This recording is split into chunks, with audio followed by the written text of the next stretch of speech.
ED के खिलाफ दिल्ली कांग्रेस ने मोर्चा खोला हुआ है। ईडी दफ्तर का दिल्ली कांग्रेस घेराव कर रही है। तो दिल्ली कांग्रेस की तरफ से ईडी का घेराव किया जा रहा है।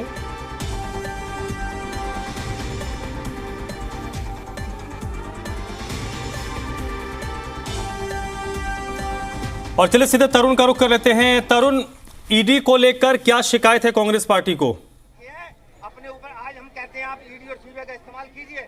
हम देखिए, केंद्रीय मंत्री नरेंद्र तोमर के बेटे का एक कथित वीडियो सामने आने के बाद ये सवाल उठाए जा रहे हैं कि ईडी विपक्षी नेताओं के ऊपर तो कार्रवाई करती है, लेकिन सत्ता पक्ष के जब नेता को घेरने की बारी आती है तब ईडी चुप्पी साध लेती है।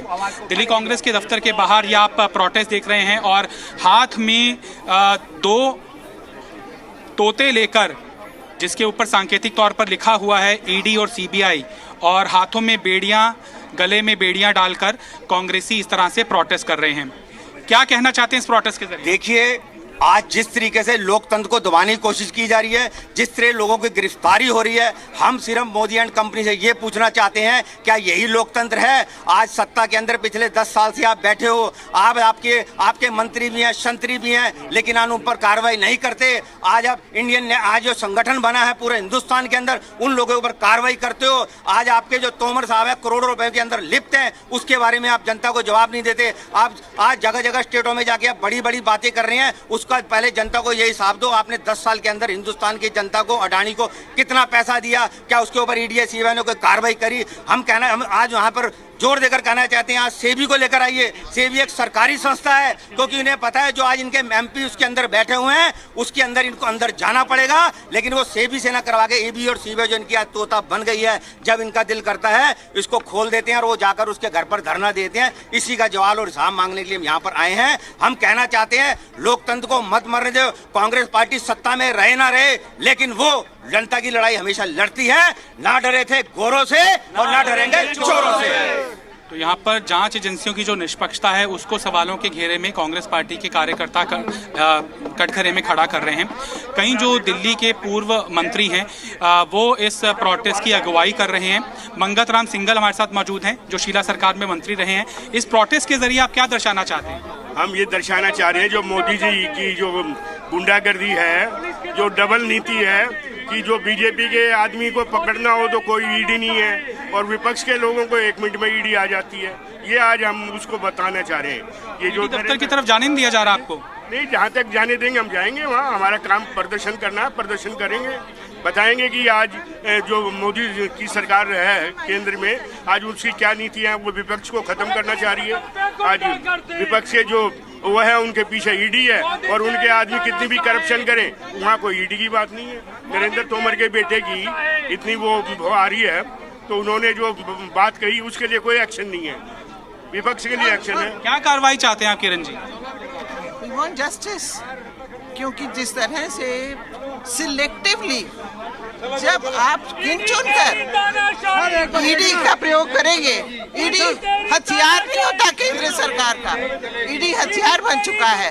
तो जिस तरह से उसका प्रयोग हो रहा है, हम उसके सख्त खिलाफ है। और प्रजातंत्र में ये न्याय का तरीका नहीं है, और जब तक ये हमारा चालू रहेगा ये जुलूस, समय समय पर आवाज उठाएंगे जब तक ये अपना तरीका नहीं बदलेंगे। हारून यूसुफ भी हैं जो हमारे साथ जुड़ रहे हैं। हारून जी, क्यों आरोपों के घेरे में है ईडी?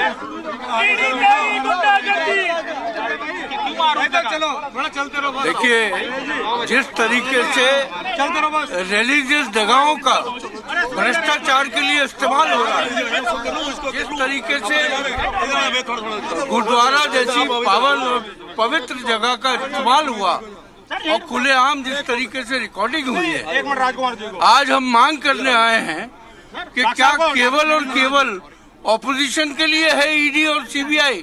इतने संगीन आरोपों के बाद आज तक कोई कार्रवाई वहां नहीं हुई। हमारी मांग ये है कि इसकी पूरी इंक्वायरी होनी चाहिए, और जिस तरीके से ये इल्जाम लगाए जा रहे हैं, हम नहीं कह रहे कि सही है कि गलत है, लेकिन ये काम एजेंसीज का है कि इसकी तहकीकात करें हैं कि जो कुछ हुआ है वो असली मामला क्या है। वैसे तो आप पूरे विपक्ष के ऊपर जब चाहते हो ईडी सीबीआई लग जाती है, क्यों इसकी पूरी जांच नहीं हो रही है? आज तक कोई जवाब नहीं है इसके बारे में। और जिस तरीके से गुरुद्वारे के माध्यम से जो इतनी पवित्र जगह है उसका उपयोग किया गया है, मैं समझता हूं कि इस तरीके से धर्म का इस्तेमाल इस तरह की चीजों में होना, इससे ज्यादा शर्मनाक बात इस देश के लिए कोई नहीं हो। ये प्रोटेस्ट मार्च हालांकि ईडी दफ्तर के घेराव के लिए शेड्यूल था, लेकिन law and order situation disturb होने की आशंका रहती है, लिहाजा दिल्ली प्रदेश कांग्रेस दफ्तर के ठीक बाहर ही इन प्रोटेस्टर्स को रोक देने की पुलिस की रणनीति है। एहतियातन जो दीनदयाल उपाध्याय मार्ग है यहाँ पर भारी बैरिकेड कर दिया गया है ताकि जो प्रदर्शनकारी हैं वो बीजेपी हेडक्वार्टर कुछ मीटर की ही दूरी पर रहता है, लिहाजा वहां तक प्रदर्शनकारी ना पहुंचे। पुलिस के लिए उन्हें रोकना इस समय चुनौती है। बीते रोज भी आईवाईसी की तरफ से प्रोटेस्ट किया गया था। राजनीतिक दबाव बनाने की कांग्रेस पार्टी की रणनीति है। चलिए, बहुत बहुत शुक्रिया आपका तरुण इस पूरी बातचीत के लिए।